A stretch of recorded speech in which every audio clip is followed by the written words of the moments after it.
प्रयोग वासिष्ठ महारामायण निर्वाण प्रकरण 154वां सर्ग। मुनि ने कहा,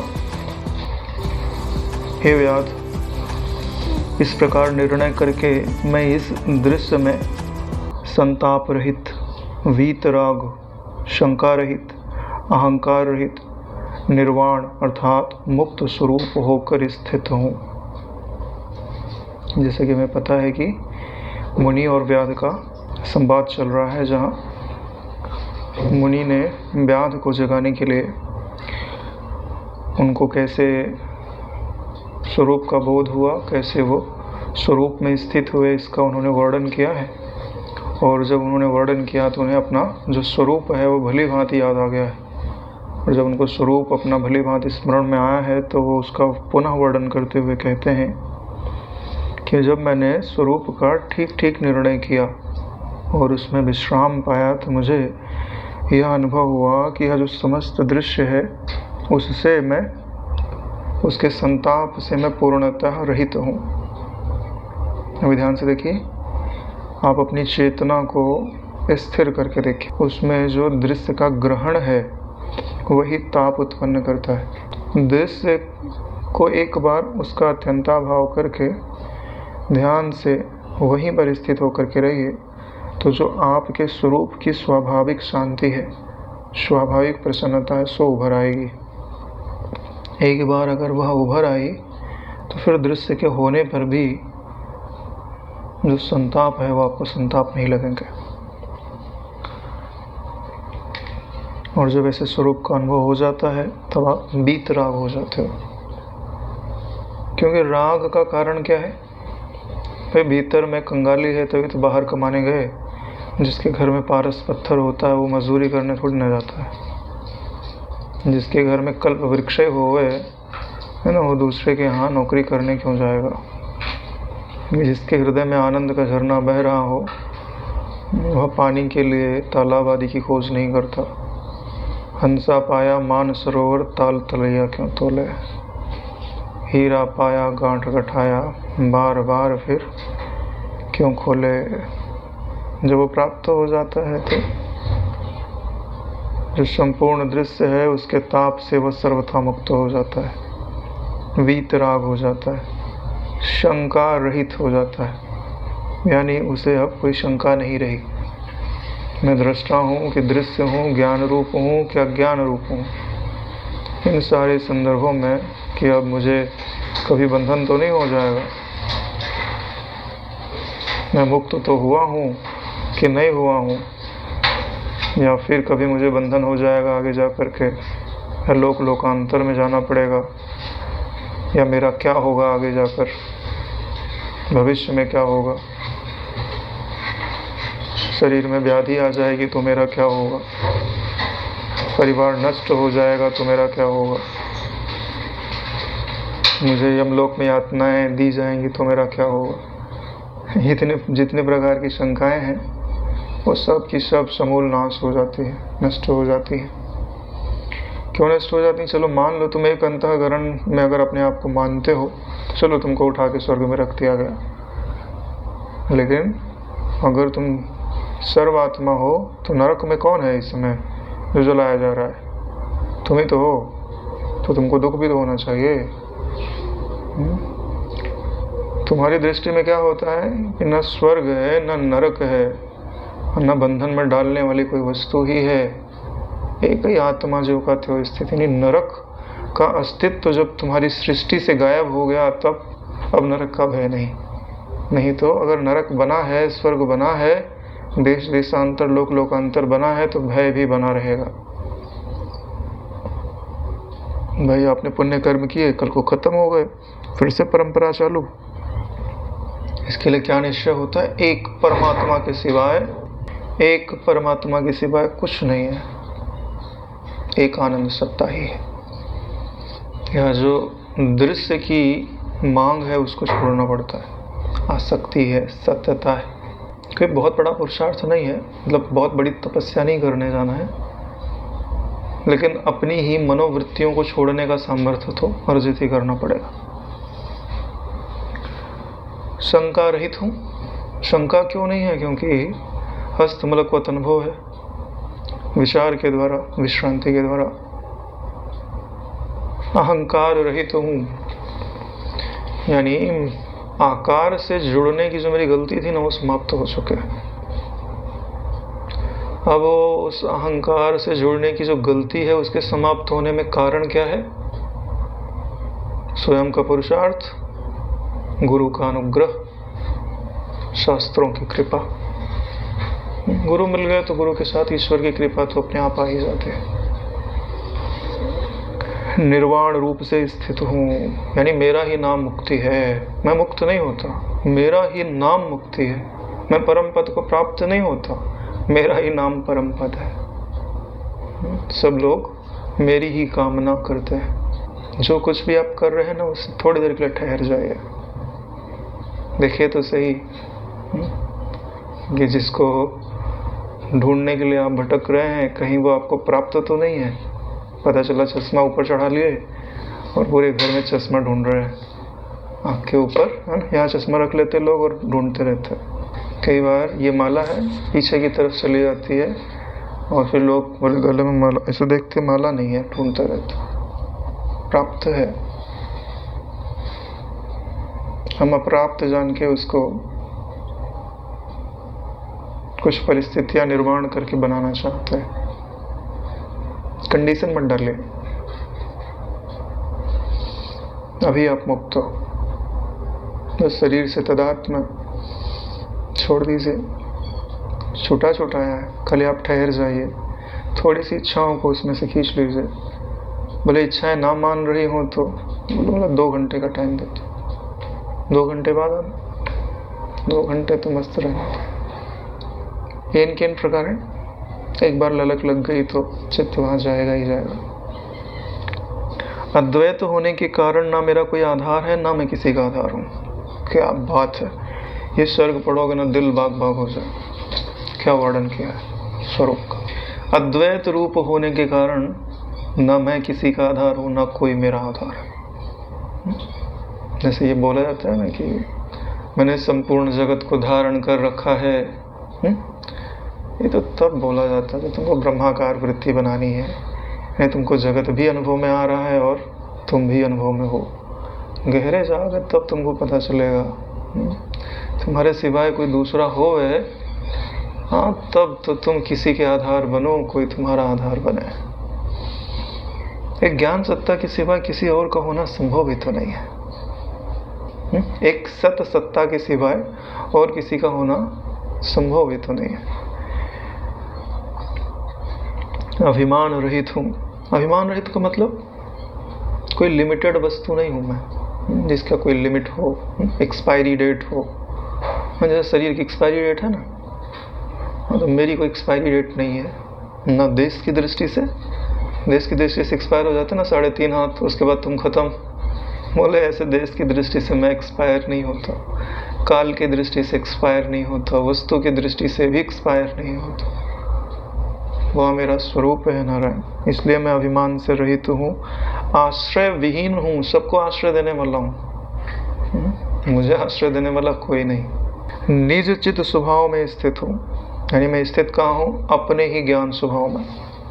इन वचनों को सुन करके अगर आप समाहित हो जाओ तो आपके पुण्यों की गणना नहीं है, बेमाप पुण्य। जैसे किसी की घर की कोई प्रॉब्लम हो गए, बहुत जब ध्यान से भी ना निवृत्त हो रही हो, ठीक है, और बोले कि यह ये सर्ग है जो आत्मज्ञान को निरूपित करता हो।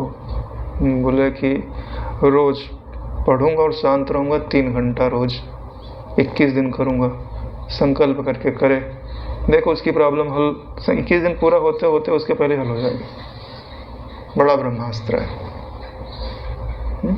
शर्त यही है, पढ़े शांत हो जाए, पढ़े शांत हो जाए 3 घंटे। परमात्मा से एक हो रहा है नारायण, उसका संकल्प पूरा नहीं होगा तो किसका होगा? ज्ञान है, और अगर उसको ज्ञान की समझ है तो बात ही छोड़ दो, समस्या तो कहीं की कहीं गई, जो सबसे बड़ी समस्या है वो भी हल होने लगेगी। ये तरीका भी बहुत बढ़िया तरीका है। हाँ, लेकिन क्या बोलते हैं कि हमारे यहाँ बोला जाता है कि मच्छर को मारने के लिए ब्रह्मास्त्र नहीं चलाया जाता। ये ब्रह्माकार वृत्ति है। समस्याओं के हल करने के लिए इसका उपयोग नहीं किया जाता है, लेकिन अगर कोई करना चाहे तो कर सकता है, निकलता है परिणाम। निज चित स्वभाव में स्थित हूँ, स्वयं शांत सर्वथा उदित सृष्टि रूप में स्थित हूँ। सदैव शांत हूँ, और कभी सृष्टि अगर दिखाई भी देती है तो सृष्टि के रूप में मैं ही उदित हो रहा हूँ, सृष्टि के रूप में मैं ही उदित हो रहा हूँ, यानी सृष्टि मुझसे अभिन्न है, बात समान अधिकरण से। व्यवहारतः यथा प्राप्त कृत्य का करता हूँ, यानी व्यवहार से जो भी कर्म प्राप्त हो जाते हैं तो जो सामने वाला है वो देखता है तो उसकी दृष्टि में मैं करता लगता हूँ, लेकिन वास्तव में मैं कभी करता नहीं हूँ। यानी खेल है, तुम मुझे करता जानो, मेरी दृष्टि में तुम ही नहीं हो, कर्म ही नहीं है, कर्म इंद्रियां ही नहीं है। तो कर्म होवे तब तो कर्म का अभिमान और निरभिमान होवे, क्योंकि जो स्वयं ही निष्क्रिय आकाश है उसका कर्तृत्व कैसा। जो स्वयं ही निष्क्रिय आकाश रूप है उसका कर्तृत्व कैसा, यानी आकाश कभी कुछ करता कहाँ है, मैं आकाशवत ही तो हूँ। द्युलोक पृथ्वी वायु आकाश विविध पर्वत नदियाँ दिशाएं आदि सकल भूत सब जीवों के एकमात्र चित स्वरूप सतचिद आकाश ही है। यानी जो भी आपको आकार दिखाई देते हैं, चाहे वो पृथ्वी लोक हो, अंतरिक्ष लोक हो, वायु आकाश पर्वत नदियाँ दिशाएं, जो कुछ भी आपको अनुभव में आता है क्या है, क्या अनुरूप आकाश ही तो है।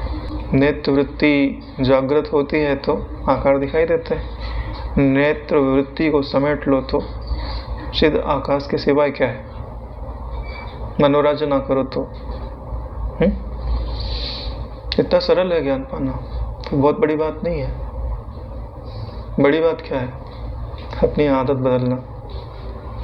जो आदत पड़ गई है ना जगताकार दृष्टि की, वो आदत बदलना हमारे स्वरूप का बहुत कोई कठिन कार्य नहीं है। सिद्धियां पाना कठिन कार्य है, सिद्धि पाने में बड़ा परिश्रम लगता है, और थोड़ी सी चूक हो जाए तो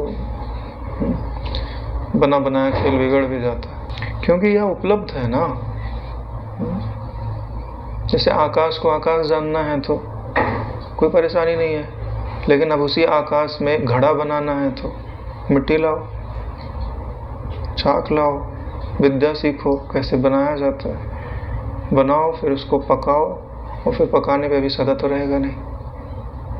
तो कितनी पराधीनता है। लेकिन आकाश को आकाश जानना है तो कोई पराधीनता नहीं, क्योंकि वो तुम हो ही, सिर्फ छोड़ देना है। छोड़ने का नाम ही आत्मज्ञान है, त्याग का नाम। रोज आप छोड़ते ही हो, जैसे बोला छोड़ने का नाम ही जो है आत्मज्ञान है, तो लोग डर जाए। हाँ, बोले यार घर छोड़ना पड़ेगा, पत्नी छोड़ना पड़ेगा, धन छोड़ना पड़ेगा। अरे नारायण, ये सब आप रोज छोड़ते हो तब तो सोते हो। इसको छोड़े बगैर तो आपका जीवन संभव नहीं है। ज्ञान सहित छोड़ दो, खत्म हो जाएगी कहानी। ये जो सुसुप्ति है ना, अभी नहीं, कल का ही सत्संग था, शाम के समय बापू जी नहीं बोल रहे थे कि रात का सोना सुधार लो, सुबह का जगना सुधार लो। सोते समय ज्ञान सहित उस परमात्मा में जाओ। गुरु जी तो बोलते हैं वो परमात्मा मेरा है, ऐसा करते करते जाओ। मेरा है मतलब बच्चे लोग हैं इसलिए समझाया जाता है। आप लोगों को तो पहले गुरु जी ने विधिवत समझाया हुआ है। मेरा क्या, वही मैं हूँ। वहाँ पे मैं पे जोर नहीं रहता है, सत्ता पे जोर रहता है। मेरा मैं उससे एक हो रहा, चलो मेरा बोलने के बाद चलो मेरा ही बोल दो, लेकिन समझो परमात्मा को तो समझो। कभी कभी मुझे लगता है कि अपने बहुत सारे साधक साकार और निराकार के बीच में कहीं फंस गए हैं, ना पूरे साकार के हो पाए ना पूरे निराकार के हो पाए। इसके लिए अगर मुझे अधिकार दिया जाए तो मैं बोलूँगा कि भाई निराकार को तुम 6 महीने के लिए छोड़ दो, साकार से प्रेम कर लो 6 महीने। और जितनी बहनें हैं उनके लिए तो खासकर, उनको तो पता ही नहीं है करना क्या है, कर क्या रहे हैं, हो क्या रहा है, उसका परिणाम क्या आएगा। थोड़े इधर थोड़े उधर। अरे भाई, उनको निराकार का ज्ञान साइड में रखो, गुरु जी के साकार रूप की सिद्धि करा दो। 6 महीने लगेगा, साल भर लगेगा, 1.5 साल लगेगा, 2 साल लगेगा, एक स्टैंड तो मिलेगा। अरे जब ताज के सामने भगवान कृष्ण बैठ करके चौसर खेल सकते हैं, तो जिन्होंने अपना पूरा जीवन लगा दिया गुरु तत्व को प्राप्ति के लिए, क्या वह गुरु का एक रूप को प्रत्यक्ष नहीं कर सकते? मानस प्रत्यक्ष नहीं कर सकते? अरे चाहो तो क्या नहीं कर सकते, लेकिन हम क्या है ना, थोड़ा इधर साकार पकड़ने जाते हैं तो निराकार खींचता है, निराकार की तरफ जाते हैं तो साकार खींचता है, कभी इधर कभी उधर कभी इधर। अखंडानंद जी के जीवन से सीखना चाहिए। उनके गुरु जी ने जब श्री कृष्ण मंत्र की दीक्षा दी तो बोले, गुड़िया बाबा जी थे उधर से दूर, पास में आए तो बोले जाना नहीं है, जब तक तुम्हारे साकार की साधना चलेगी वेदांत नहीं सुनना है। दर्शन हुए और फिर जब उन्होंने गए वेदांत का अध्ययन किया तो सारी दुनिया हिल गई भाई, क्या ज्ञान प्रकट हुआ उनके जीवन में। क्योंकि इधर और इधर इधर इधर विक्षेप नहीं है, क्रम से गए। साकार की सिद्धि होती है, फिर निराकार की सिद्धि होती है।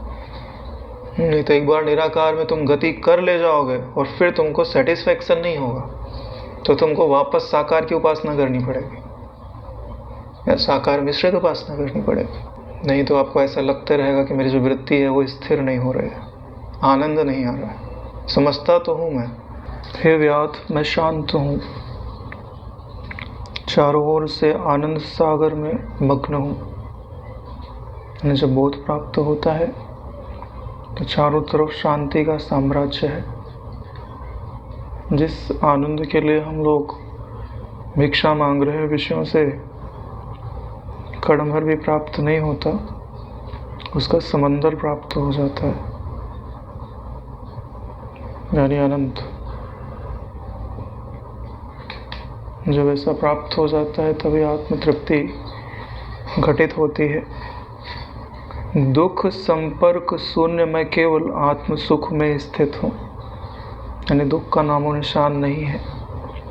ना मेरे लिए कोई विधि है और ना मेरे लिए कोई निषेध है कि यह काम मैं करूँगा तो मुझे पाप लगेगा, यह काम मैं करूँगा तो मुझे पुण्य होगा। दोनों ही मानसिक कल्पनाओं से मैं सर्वथा निर्मुक्त हूँ। सभी निर्मुक्त हैं, लेकिन जो जानते नहीं है वो देहाभिमान के कारण अपने को बंधनवान अनुभव करते हैं। मेरे लिए ना कुछ बाह्य है ना कुछ आंतर है। तुम्हारे लिए ये बाहर है और ये अंदर है, ये स्थूल है और ये सूक्ष्म है। मेरे लिए तो सब चिन्मात्र रूप है, सब कुछ ही ज्ञान सत्ता के भीतर है। ज्ञान के बाहर तो किसी का अस्तित्व होना संभव नहीं है, तो उसमें भीतर क्या और बाहर क्या। ये नेत्र रूपी उपाधि जिसके कारण बाहर या भीतर का अनुभव होता है, वह मैंने स्पष्ट रूप से समझ लिया है कि इन सारी उपाधियों से रहित मेरा स्वरूप है और मुझे इन सब को देखने के लिए किसी करण की ज़रूरत नहीं है। करणम विनय उपस्थिति साक्षी, मैं वही साक्षी दृगमात्र तत्व। हे व्याध, इस प्रकार जैसी स्थिति है उसके अनुकूल यहाँ पर स्थित मेरे सामने आज काकतालीय न्याय के कारण तुम सामने प्राप्त हुए हो। यानी तुम जब मुझसे मिल गए, इसमें कोई कारण नहीं है, काकतालीय न्याय से प्राप्त हो गए। या भक्ति की दृष्टि से कहें तो कभी कभार तुमने जो पुण्य किया था उन पुण्यों का परिपाक हुआ है, तब तुम्हें तत्वज्ञानी महापुरुष उपदेश देने के लिए प्राप्त हुए और उनकी बातों को तुमने माना भी है, क्योंकि ये तो शिकार करता था, जानवरों को मारता था। भाग्यवशात उनकी कुटिया में आ गया तो उन्होंने उनको उपदेश दिया कि जानवरों को क्यों मारता है, तेरा जीवन यापन तो ऐसे भी चल जाएगा, तो यहीं रहे और शम दम आदि का अनुष्ठान कर। तो उसने सारा काम छोड़ के वहीं रहने लग गया। और उसी ने प्रश्न पूछा था कि महाराज जी, स्वप्न का क्या स्वरूप होता है। तब उन्होंने उसी के वर्णन में जो उस के अंदर प्रवेश कर गए थे कि कोई व्यक्ति सोया हुआ था, उसके नाक के द्वारा उसके अंदर शरीर में प्रवेश कर गए, उसके ओज में स्थित होकर उसके स्वप्न को देखा और उसका बाहर आके वर्णन किया। तो ये सारी जो घटनाएं हम लोगों ने सुनी है। तो यह जो व्याध उनको प्राप्त हुआ है वो उनके उसी स्वप्न शरीर के पास में आया हुआ है। इस प्रकार मेरे पास प्राप्त होकर मुझसे पूछ रहे हो कि तुमने जैसा स्वप्न है, जैसे हम लोग हैं, जैसा जगत है, जैसे तुम हो, जैसा यह दृश्य है, यानी जो जैसा जैसा बोल रहे हैं इसका तत्व समझने की ज़रूरत है कि जैसा मैं हूँ, जैसा तुम हो, मतलब मेरा तत्व क्या है, बोले ज्ञान मात्र। तुम्हारा तत्व क्या है, बोले ज्ञान मात्र। तो यहाँ जो जैसे जैसे बोला जा रहा है उस सबको ज्ञान मात्र ही समझिए। जैसे तुम इस प्रपंच के दृष्टा हो, तो जो प्रपंच का दृष्टा होता है वह भी ज्ञान ही होता है, अज्ञान तो नहीं जान सकता ना। जैसा यह देह है, ज्ञान ही ज्ञान का अनुभव करता है, इसलिए यह देह भी किस रूप में है, ज्ञान रूप में, और नाम रूप की दृष्टि से किस रूप में है, मिथ्या रूप में। दृष्टा जो है वो वास्तविक ज्ञान रूप है और जो देह है वो काल्पनिक ज्ञान रूप है। यह बात समझना चाहिए। एक निराभास ज्ञान है और एक आभास ज्ञान है। आभास ज्ञान में से आभास हटा दो, निराभास ज्ञान में से निराभासता हटा दो। जैसा यह देह है इंद्रिय आदि आध्यात्मिक दृश्य है, जैसा यह सामने दिखाई दे रहा भौतिक दृश्य है, उनमें जैसे राग द्वेष त्याग ग्रहण आदि भाव है, जैसा ब्रह्म है, जैसी यह सामने दृश्यमान जनता है, यह सब पूर्वोक्त वर्णन के अनुसार मैं कह चुका हूँ। पूर्वोक्त वर्णन के अनुसार क्या कह चुके हैं कि नारायण इनका जो यह बाह्य रूप है सो मिथ्या है और इनका जो तात्विक रूप है वह ज्ञान मात्र ही है, चित्त स्वभाव ही है। ज्ञान ना होता तो इनका आभास रूप भी हमें जानने में नहीं आता। इसलिए ज्ञान सत्य है, जैसे जल सत्य है, उसमें जो बुलबुलापना है सो मिथ्या है। ऐसे ही ग्रहण का जो ज्ञान है वो सत्य है, त्याग का जो ज्ञान है सो सत्य है, लेकिन त्याग और ग्रहण ये जो क्रियाएं हैं सो मिथ्या है। यानी इसलिए बोला जाता है सत्य क्या है, बोले जो है वह सत्य है। हे लुब्धक, लुब्धक किसके लिए आ रहा है, व्याध के लिए। इन सबको मिथ्या जानकर तुम शांत हो जाओ। अभी बापू जी यही बात बता के गए कि इन सबको मिथ्या जानकर तुम शांत हो जाओ। ध्यान करने के लिए बापू जी प्रेरणा दे रहे हैं और आपको यह कार्य अवश्य करना चाहिए। और ध्यान का वीडियो भी डाला हुआ है, सिर्फ कान में लगाना है, तद अनुरूप वृत्ति बनानी है, ध्यान अपने आप घटित होने लगेगा। अब इससे ज़्यादा आसान तो नहीं किया जा सकता है। जिसको प्यास होगी सो करेगा। गुरु जी भी प्रेरणा दे रहे हैं और समझ लो गुरु जी की प्रेरणा से ही हुआ है, क्योंकि ऐसा ध्यान मिलना भी दुर्लभ है जिसमें पूरे ज्ञान का समावेश हो, देहाध्यास का हटाना हो, ब्रह्म भाव का पहचानना हो और ब्रह्म भाव में विश्रांति हो। सब कुछ है, थोड़ा सा परिश्रम है सिर्फ वृत्ति को सूक्ष्म करने का, स्थिर करने का। इसलिए बोल रहे हैं सबको मिथ्या जानकर तुम शांत हो जाओ। अगर तुम शांत नहीं होगे तो तुमको विश्रांति घटित नहीं होगी और तुम्हारा अज्ञान कभी भी दूर नहीं होगा। जैसे किसी को तालाब के पास ले जाओ, मतलब ये रहा पानी, ये रहे तुम, इसी को पानी बोलते हैं, इसको पीने से प्यास मिट जाती है। ठीक है, तुमने ज़बरदस्ती उसका हाथ टच भी करा लिया, बोले पी लेना हम आते हैं, बता दिया, छुआ दिया, ठंडक भी लग गई, लेकिन वो मूर्ख क्या करे, पिए नहीं। और फिर इधर उधर देखने लगे तो फिर जो काई थी वो उसको ढक दिया, पानी दिखना ही बंद हो गया। वो तो गया जो दिखाने वाला था, और यहाँ तालाब के नज़दीक पहुँच के भी अब तुमको वो पानी नहीं दिखाई दे रहा। इसके लिए जब तक गुरु जी का सानिध्य है और कोई समझाने वाला आपके पास में बैठा है तो आपको एक स्पष्ट दिखाई देता है कि यही ब्रह्म है। छू रहे हो तुम उसको, बस उसमें लग जाओ और उसके जल का पान कर लो, तृप्त हो जाओ, स्वयं मैं खाना हो जाओगे। तुम्हारे वचनों से फिर दूसरे को शांति मिलने लगेगी, दूसरे को समाधान मिलने लगेगा। क्योंकि चिदाकाश रूपणी आत्मसत्ता शांत रूपी है। यानी जो शांत है उसका अनुभव करने के लिए शांत होना पड़ेगा ना। जैसे गाड़ी चल रही है, उस पर तुमको चढ़ना है तो तुमको भी दौड़ के पकड़ना पड़ेगा। तुम खड़े रहोगे थोड़ी ना मिल जाएगी।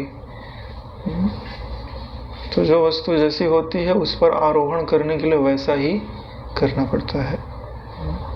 जैसे कोई वस्तु स्थिर है, अब तुम दौड़ते ही रहो तो उसके ऊपर कैसे आरोहण करोगे? आपको रुकना पड़ेगा नारायण।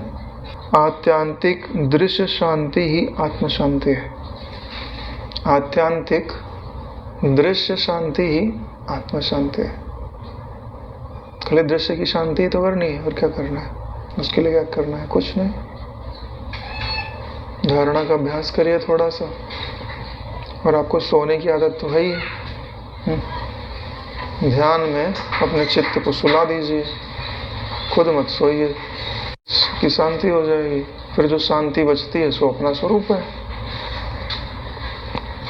स्पष्ट रीति से प्रतीत हो रहे मनुष्य, देवता, पशु पक्षी, पर्वत, पेड़ आदि की स्वप्न तुल्यता अत्यंत असंभव है। किसके लिए बात आ रही है? व्याध के लिए। उसको इतना समझाने के बावजूद भी उसको ये सब स्वप्न के जैसे नहीं लग रहा है। क्या बोल रहा है? स्वप्न तुल्यता मेरे लिए असंभव है, मुझे सपना नहीं लग रहा, सच्चे लग रहा है। व्याध ने कहा, हे मुनि जी, यदि ऐसी बात है तो मैं, आप और सब देवता सब के सब आपस में स्वप्न पुरुष होने से सत होते हुए भी असत में हो जाएंगे। यानी इसे अभी अपना स्वरूप कैसा लग रहा है? सत लग रहा है। कौन सा स्वरूप? शरीर आदि का। तो बोले जब आप ऐसा करोगे तो हम सब असत में हो जाएंगे। असत में हो जाएंगे तो मतलब हम लोग रहेंगे ही नहीं। तो ऐसा तो हो नहीं रहा है। ऐसा हो क्यों नहीं रहा है? क्योंकि ज्ञान कान से सुन रहा है, वृत्ति को बहिर्मुख करके रखा है। अब गुरु जी बोले ना ध्यान करने के लिए, ध्यान कर नहीं रहा, वो भी आंख फाड़ के देख ही रहा है। देखो वही घटना घट रही नारायण।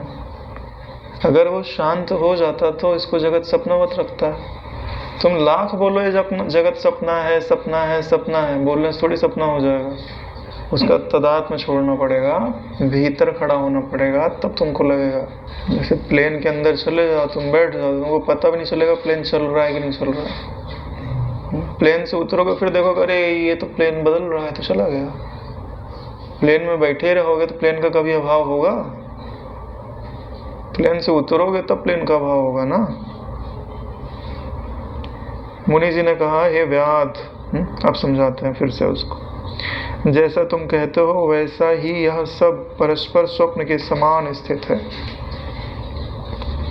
यह अपने में सत और अन्य लोगों में असत प्रतीत होता है।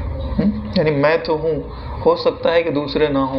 यानी अपने में सत और दूसरे में असत प्रतीत होता है, क्योंकि वैसा ही इसका सबको अनुभव होता है, और ऐसा सबको अनुभव है। यानी स्वयं का अभाव नहीं होता, दूसरे का अभाव हो सकता है। दृश्य को जिसने जैसा जाना है वैसा ही वह उसका अनुभव करता है। बड़ी बात है ये जो दृश्य है, जिसने जैसा जाना है उसको वैसे अनुभव होता है। जिसने सत्य जाना है उसे सत्य लगेगा, जिसने असत्य जाना है उसको असत्य लगेगा, जिसने ब्रह्म रूप जाना है उसको ब्रह्म रूप लगेगा, जिसने कृष्ण में जाना है उसको कृष्ण में लगेगा। अब तुम्हारी बात है कि तुम अपनी दृष्टि कैसी बनाते हो। दृश्य वस्तु नाना है और एक भी है, यानी अलग अलग भी है और एक भी है। जैसे एक घड़ा नाना कपाल कपालिका आदि उनकी अवयव परंपरा से परमाणु पर्यंत नाना वस्तुरूप और एकत्व की प्रतीति से एकत्व वस्तुरूप भी है। यानी जो घड़ा बनाया जाता है तो नाना प्रकार की मिट्टियों से बनाया जा सकता है। काली मिट्टी से, लाल मिट्टी से, पीली मिट्टी से, अलग अलग डिजाइन का बनाया जा सकता है। अगर तुम उन पे ही ध्यान रखोगे तो तुमको घड़े अलग अलग प्रतीत होंगे। लेकिन अगर कोई परमाणु की दृष्टि से देखे तो सबको क्या बोलेगा, सब अवयवों से ही बने हैं, मिट्टी से ही बने हैं। तो मिट्टी की दृष्टि से सब में एकत्व है, आकृति की दृष्टि से, प्रकार की दृष्टि से, नाम रूप की दृष्टि से उनमें भिन्नता है। अब तुम स्वतंत्र हो कि तुम उनमें क्या देखते हो। जो नानात्वदर्शी है उनके लिए दोनों में एकत्व असत है, यानी उनके लिए द्वैत सत्य है, और जो एकत्वदर्शी है उनके लिए नानात्व सत्य है, यानी उनमें अलगाव नहीं है, वो एक तत्व को देख रहे हैं। भेद अभेद दर्शियों के लिए दोनों विकल्प से सत और असत हैं, यानी जो भेद देखता है उसके लिए जो नानात्व है सो सत है, जो भेद देखता है उसके लिए जो नानात्व है सो सत है, और जो अभेद देखता है उसके लिए। तत्व ज्ञानियों के लिए जो जागृत में स्वप्न नगर के सदृश पहले कभी दृष्टिगोचर न हुए दूर देशस्थ दृश्यमान नगर के तुल्य वेदन मात्र होने के कारण एक भी नहीं है, ऐसा अनुभव से सिद्ध है। जो तत्व ज्ञान को उपलब्ध हो गए हैं तो सारा जगत उनके लिए कैसा है, बोले स्वप्न नगर के समान। स्वप्न नगर को पहले कभी देखा थोड़ी ना होता है, वह सिर्फ अनुभव मात्र होता है। सपने में दिखा, कुछ काल तक है, फिर चला जाता है। अतएव यह एक है, यह न एक है, न सत है, न असत है, न सत असत है। यानी जो जगत है बोले न सत है, न सदा रहने वाला है, न असत है क्योंकि दिख रहा है, न सत असत है, न पहले सत था और अब असत हो गया, ऐसा भी नहीं है। क्या है भाई फिर ये, बोले अनुभव मात्र। अनुभव में तुम ज्ञानी हो तो एक है, अज्ञानी हो तो अनेक है ना। प्रेमी हो तो प्रेम से भरा है, द्वेषी हो तो सब जगह द्वेष है, द्वेष है। और किसी को तो भ्रम हो जाता है कि जो है सब जगह उनको भूत ही प्रेत दिखाई देते रहते हैं, ऐसे भी लोग हो जाते हैं। उनको शंका रहती है कोई मेरे को देख रहा है, उनके मन के अंदर ऐसी वृत्ति बन जाती है, तो फिर उनको वैसे ही भासता है, फिर वो मानसिक रोगी हो जाते हैं, दवाई खानी पड़ती है तब ठीक होता है, जब तक दवाई का असर रहता है, फिर वैसे ही भासता है उनको। इसलिए तो बोल रहे हैं जिसका जैसा अनुभव है उसको वैसा ही प्रतीत होता है। हे व्याध, इस प्रकार मैंने तुमसे सब कुछ कह दिया, निरंतर सब सद उपदेशों से तुम्हें बोधित किया है। गुरुजनों की करुणा ऐसी होती है, किसी को जगाने के लिए उनके पास जितनी युक्तियां होती हैं सबका उपयोग करते हैं। तुम स्वयं ज्ञानवान हो, सब कुछ जानते हो। क्या बोले, तुम ज्ञानवान हो मतलब सम्मान दे रहे कि तुम ज्ञान का आदर तो कर रहे हो, बैठ के सुन तो रहे हो, विचार तो कर रहे हो, इसलिए इस दृष्टि से तुम ज्ञानवान हो सकते हो। इसलिए जैसी तुम्हारी इच्छा हो ऐसा करो। यही ज्ञान को तो मैंने बता दिया, मेरी दृष्टि से तुम ज्ञानवान हो, अब देखो तुम्हारी दृष्टि से तुम क्या हो।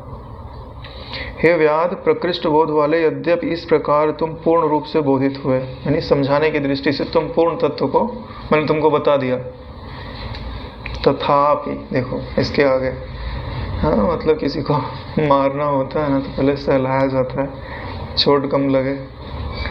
तुम्हारी बुद्धि स्व अभिमत जगत सत्यत्व ब्रह्म में ही विश्राम को प्राप्त हुई है। यानी बुद्धि जो है परमात्मा में विश्राम को प्राप्त नहीं हो रही, कहाँ प्राप्त हो रही है, जगत ब्रह्म में विश्राम को प्राप्त हो रही है। परम पद में क्षण भर भी विश्राम को प्राप्त नहीं हुई है। पहले क्या बोले, ज्ञानवान हो गए हो। क्यों बोल रहे हैं ऐसा, क्योंकि उसको याद दिलाना चाह रहे हैं कि अभी भी समय है हमारी बात को सत्य करने का। हालांकि गुरुजनों की जो बात है आज नहीं तो कल सत्य हो ही जाती है, वो अंत में जाके ज्ञानवान हो ही जाता है, बीच में बड़ा लंबा सफ़र उसे तय करना पड़ता है, लेकिन तय भी इसलिए हो गया क्योंकि उसके गुरु की कृपा उनके साथ है। नहीं तो कहाँ व्याध कितने जन्मों तो भटकते रहते। यानी परम पद में क्षण भर भी विश्राम को प्राप्त नहीं हुई है। देखो ध्यान से समझो कि अगर आप अभी रात हो गई है तो जाएंगे, बिस्तर बिछाएंगे और सो जाएंगे। अगर आपको यह लगता है कि मैं सोता हूँ तो आप भी इसी व्याध की तरह जगत भ्रम में विश्रांति पा रहे हो, विश्राम कर रहे हो, परम पद में विश्राम नहीं पा रहे हो। इसलिए गुरु के ज्ञान का सहारा लेकर के देह अभिमान को हटा करके चित्त को शुद्ध ज्ञान में स्थिर करके अपने स्वरूप में विश्राम दिलाओ। तुम स्वयं विश्रांत स्वरूप हो, तुम विश्राम कैसे कर सकते हो? तुम सबको विश्राम देने वाले हो। अगर इतना सुधर जाए तो नारायण आपके दर्शन से लोगों को पुण्य होने लगे, शांति मिलने लगे।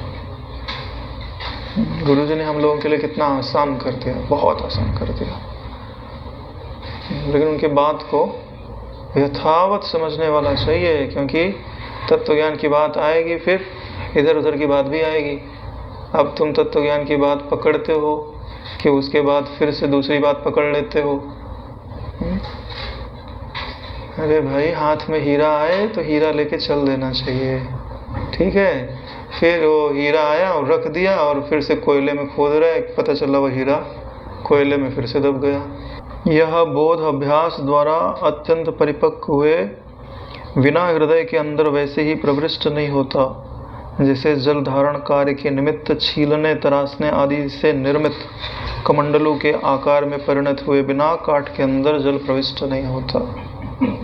जैसे लकड़ी है, वो पानी लाने की क्षमता थोड़ी है उसके अंदर, अब उसको तराशा जाए, उसको कमंडलों का आकार दिया जाए तो जाके उसके भीतर पानी ठहरेगा ना। ऐसे ही तो है, हमारे हृदय में भी तो जगत की सत्यता रूपी लकड़ी भरी हुई है। जब इस लकड़ी को काट के छांट के निकाला जाए, खाली जगह बनाई जाए, चित्त को खाली करना पड़ता है, तब तो उसके अंदर चित्त की विश्रांति रूपी जो ज्ञान है वो स्थिर होगा। पहले से उसके अंदर भरा है, कौन क्या जाएगा? इसके लिए बेचारा जो व्याध है उसको भी विश्रांति प्राप्त नहीं हुई, क्योंकि अभ्यास नहीं किया ना विश्राम पाने का। कितनी अभ्यास की महिमा एकदम क्रम से लिखी हुई है, लेकिन कई ऐसे विद्वान लोगों को मैंने देखा, वो लोग बोलते हैं अभ्यास करने की क्या ज़रूरत है। तर्क क्या देते हैं कि जैसे किसी का विवाह हो जाता है तो उसको याद करना थोड़ी ना पड़ता है, मेरी पत्नी है ये, है ना? तो बोले वो अभ्यास तो कर नहीं रहा है, और तुम अभ्यास कर रहे हो, उसके लिए अपन कुछ नहीं कर सकते नारायण। लेकिन आपको समझना चाहिए कि वशिष्ठ जी की बात में वजन ज़्यादा है, गुरु जी की बात में वजन ज़्यादा है। ऐसे ही जिनको ऐसे इस तरीके से बोध हो गया हो उनको प्रणाम है, बिना अभ्यास के।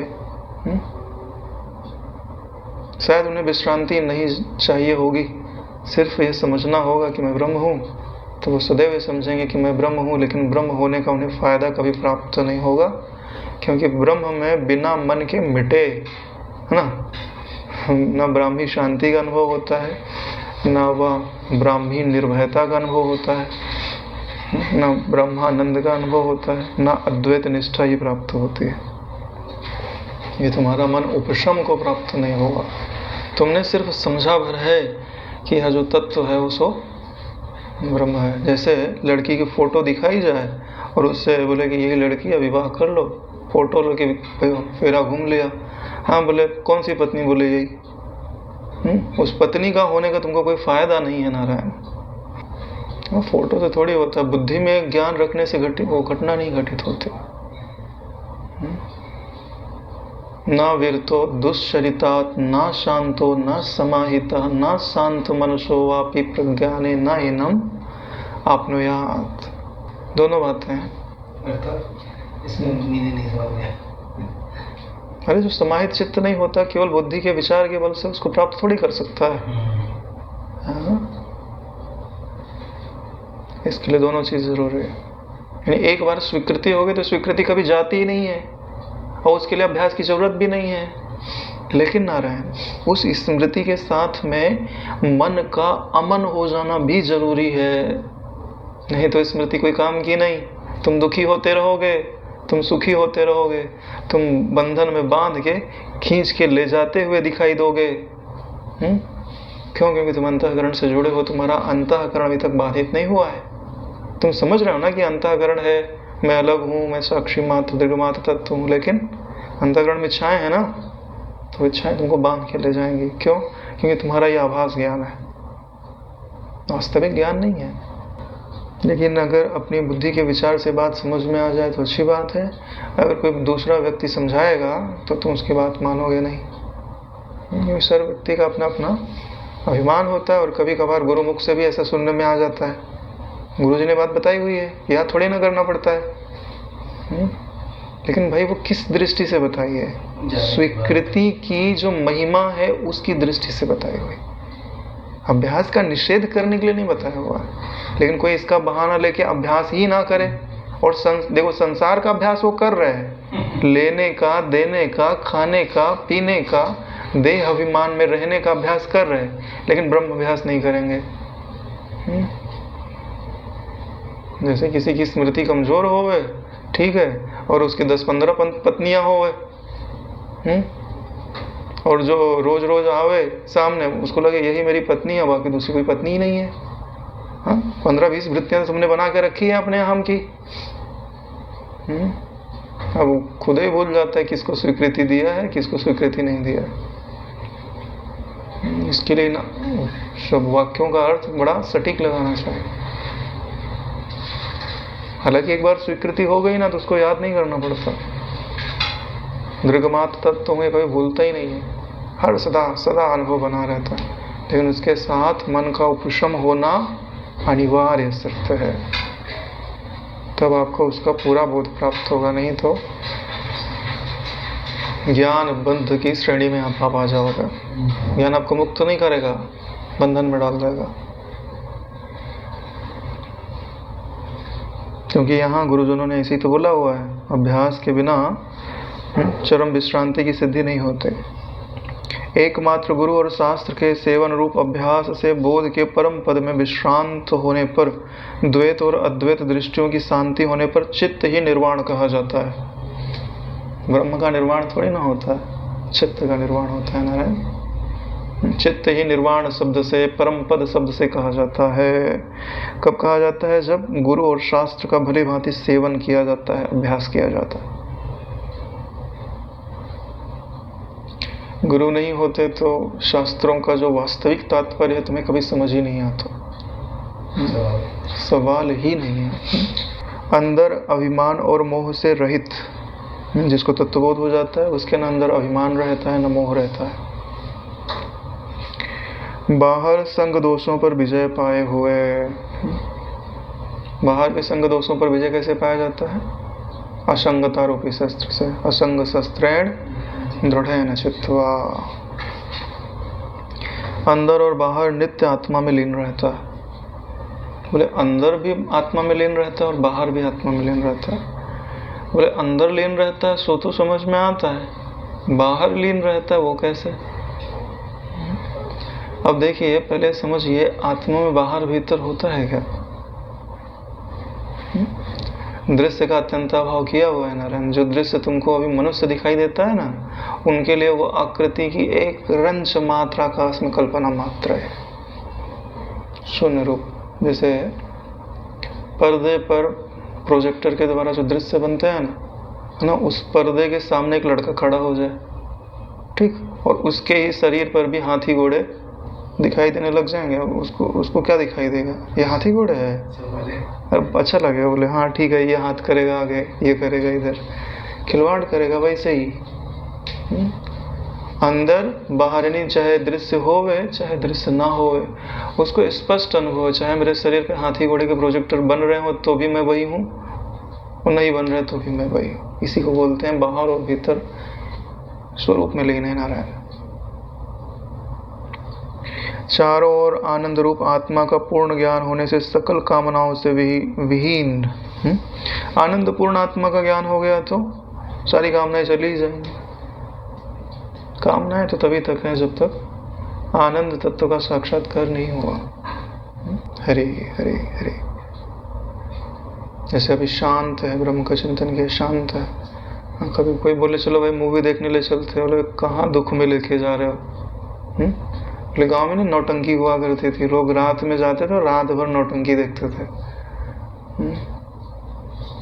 मैं सोचता था ये लोग इतना परिश्रम क्यों कर रहे हैं रात जाने का? कम से कम 4-5 किलोमीटर पैदल चल के जाते थे, और फिर रात भर देखते थे, फिर पैदल चल के आना है, और दिन में काम करना है 2-4 घंटा, जब सो लिया। क्यों ऐसा क्यों अनुभव में आ रहा है? क्योंकि वहाँ पे जहाँ पर वो है वहाँ उनको सुख का अनुभव नहीं हो रहा है। जैसे अभी अपने को शांति का अनुभव हो रहा है, अपने को कोई बोले कि कोई क्रिया करो उसके बाद आपको शांति का अनुभव होगा, बोले वो तो हमारे पास पहले से ही है।